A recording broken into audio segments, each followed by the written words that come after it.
Assalamualaikum warahmatullahi wabarakatuh. Di sini saya Ayu Devi Maya Lestari akan menjelaskan tentang rumusan dan pelaksanaan strategi. Yang pertama, apa yang dimaksud dengan manajemen strategis? Manajemen strategis merupakan serangkaian keputusan dan tindakan yang digunakan untuk merumuskan dan melaksanakan strategi yang memungkinkan kepuasan sangat kompetitif antara perusahaan dan lingkungannya sehingga dapat mencapai tujuan perusahaan. Selanjutnya ada langkah-langkah manajemen strategis. Terdiri dari tujuan strategis, keunggulan bersaing, memanfaatkan kompetensi dasar, membangun sinergi, serta memberikan nilai. Tujuan strategis yaitu rencana tindakan yang menerangkan tentang alokasi sumber daya serta berbagai aktivitas untuk menghadapi lingkungan memperoleh keunggulan bersaing. Lalu ada keunggulan bersaing, yaitu hal yang membedakan suatu perusahaan dan perusahaan dari perusahaan lain dan memberi ciri khas bagi perusahaan untuk memenuhi kebutuhan pasar konsumen. Selanjutnya, memanfaatkan kompetensi dasar, yaitu sesuatu yang dilakukan perusahaan dengan sangat baik dibanding pesaingnya. Selanjutnya, membangun sinergi yang timbul ketika bagian-bagian perusahaan berinteraksi untuk menghasilkan dampak bersama yang lebih daripada jumlah semua bagian yang bertindak sendiri-sendiri. Terakhir ada memberikan nilai. Memberikan nilai didefinisikan sebagai gabungan keuntungan yang diperoleh dan biaya yang dikeluarkan. Selanjutnya ada tiga tingkatan strategi di perusahaan. Para manajer strategis biasanya berpikir dalam kerangka tiga tingkatan strategis sebagaimana diperlihatkan pada tampilan di slide. Yang pertama ada pada bidang usaha apa kita bergerak. Ini ada strategi tingkat perusahaan, corporate level strategi ada pada perusahaan. Lalu bagaimana cara kita bersaing? Yaitu strategi tingkat usaha, business level strategi terdiri dari unit produk konsumen, unit bioteknologi, dan unit media. Dan tingkat ketiga ada bagaimana kita mendukung strategi tingkat usaha, yaitu strategi tingkat fungsi atau fungsional level strategi terdiri dari keuangan, litbang perusahaan, serta pemasaran. Proses manajemen strategis terdiri dari perumusan versus pelaksanaan strategis, analisis SWOT, kekuatan dan kelemahan internal, serta kekuatan dan ancaman eksternal. Yang pertama, perumusan versus pelaksanaan strategis. Di sini perumusan strategis adalah tahap manajemen strategis yang melibatkan perencanaan dan pengambilan keputusan untuk mencapai tujuan perusahaan serta membuat rencana strategis spesifik. Sedangkan penerapan strategis adalah tahap manajemen strategis yang melibatkan penggunaan sarana manajerial dan organisasional untuk mengarahkan berbagai sumber daya agar dapat mencapai tujuan strategis. Analisis SWOT. Analisis SWOT mencakup upaya-upaya untuk mengenali kekuatan, kelemahan, peluang, dan ancaman yang menentukan kinerja perusahaan. Lalu kekuatan dan kelemahan internal adalah karakteristik internal positif yang dapat dimanfaatkan oleh perusahaan untuk mencapai tujuan kinerja strategisnya. Keempat, ada kekuatan dan ancaman eksternal adalah karakteristik lingkungan eksternal yang berpotensi membantu perusahaan mencapai atau melampaui tujuan strategisnya. Berikut adalah analisis SWOT. Dari tahapan SWOT, yang pertama yaitu mengevaluasi misi, tujuan, dan strategi yang ada. Dapat dilakukan dengan memindai lingkungan eksternal, yaitu nasional, global, mengenali faktor-faktor strategis, peluang kesempatan, memindai lingkungan internal atau kemampuan dasar, sinergi, dan nilai kreasi, lalu mengarah faktor-faktor sinergi, kekuatan, kelemahan. Selanjutnya, tahapan SWOT yaitu merumuskan nilai, tujuan, dan strategi besar baru, lalu merumuskan strategi yaitu perusahaan, usaha, fungsional, dan yang terakhir menerapkan strategi lewat perusahaan, kepemimpinan, atau budaya struktur sumber daya manusia, sistem informasi dan kontrol. Berikut adalah daftar untuk menganalisa kekuatan dan kelemahan perusahaan.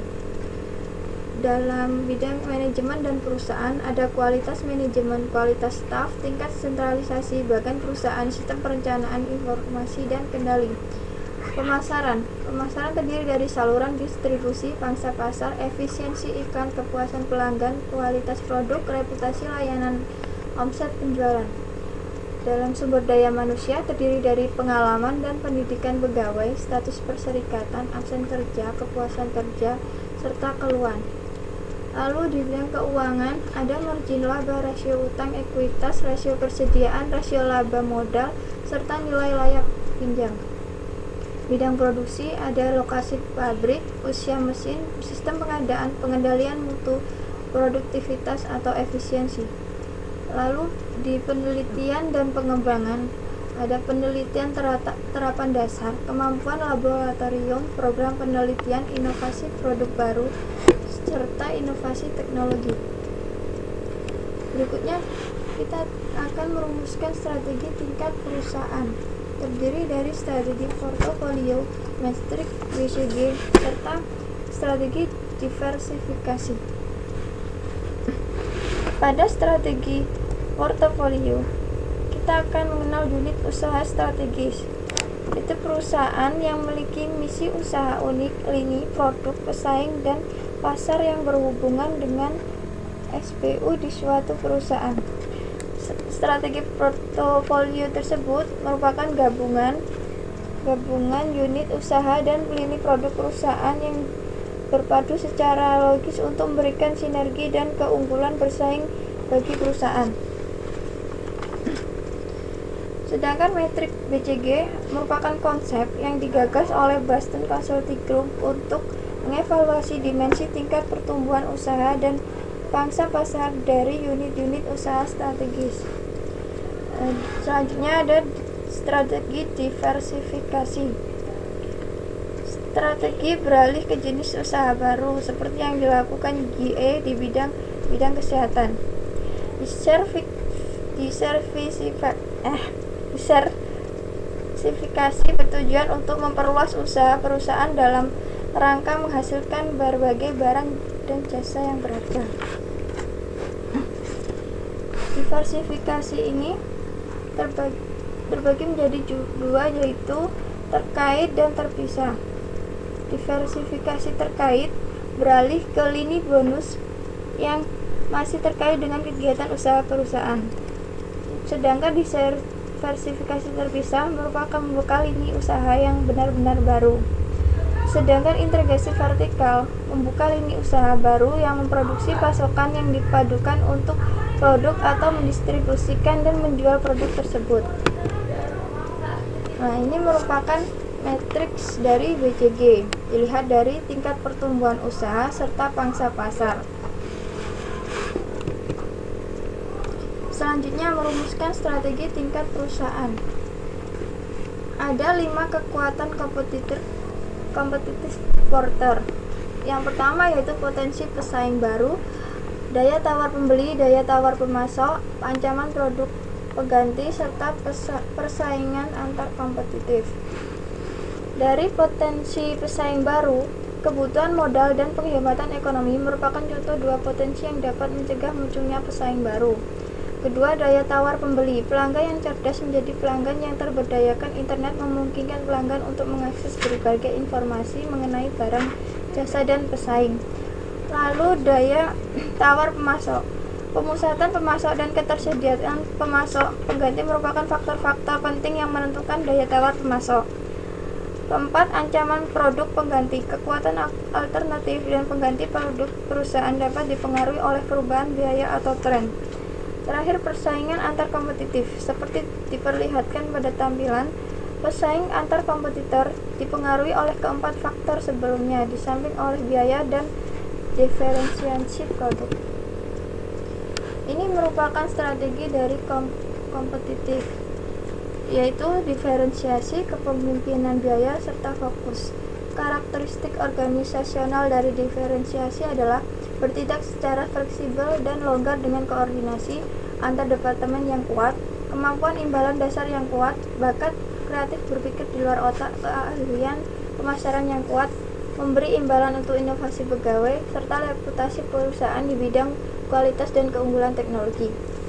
Lalu di kepemimpinan biaya, karakteristik organisasional berupa kewenangan pusat yang kuat, kontrol kendali yang ketat, mempertahankan prosedur operasi standar, teknologi manufaktur yang mudah digunakan, sistem pengadaan barang dan distribusi yang sangat efisien, serta pengawasan ketat pemberdayaan pegawai secara nyata. Dalam strategi fokus, karakteristik organisasional berupa laporan kendali secara rutin dan terperinci dapat menggabungkan kebijakan-kebijakan di atas untuk mengejar target strategi tertentu, menghargai dan memberi imbalan bagi fleksibilitas dan keintiman pelanggan, serta mendorong pemberdayaan pegawai melalui kontak dengan konsumen. Tren baru di bidang strategi berupa inovasi dari dalam serta kemitraan strategi. Inovasi dari dalam ini merupakan pendekatan strategis yang disebut dengan kemampuan dinamis atau dynamic capabilities. Berarti bahwa para manajer berfokus pada melakukan lebih banyak upaya peningkatan dan pengembangan dengan memanfaatkan aset, kemampuan, dan kompetensi yang sudah dimiliki perusahaan guna memperoleh keunggulan bersaing yang terjaga. Kemitraan strategis inovasi internal tidak berarti bahwa perusahaan selalu bekerja sendiri. Kerjasama dengan perusahaan lain, bahkan terkadang dengan pesaing, merupakan unsur penting dari cara perusahaan sukses memasuki bidang usaha baru. Selanjutnya ada strategi global, terdiri dari globalisasi, strategi multidomestik, dan strategi transnasional. Pada globalisasi, berarti desain produk dan strategi pengiklanan di seluruh dunia dilakukan secara terstandarisasi.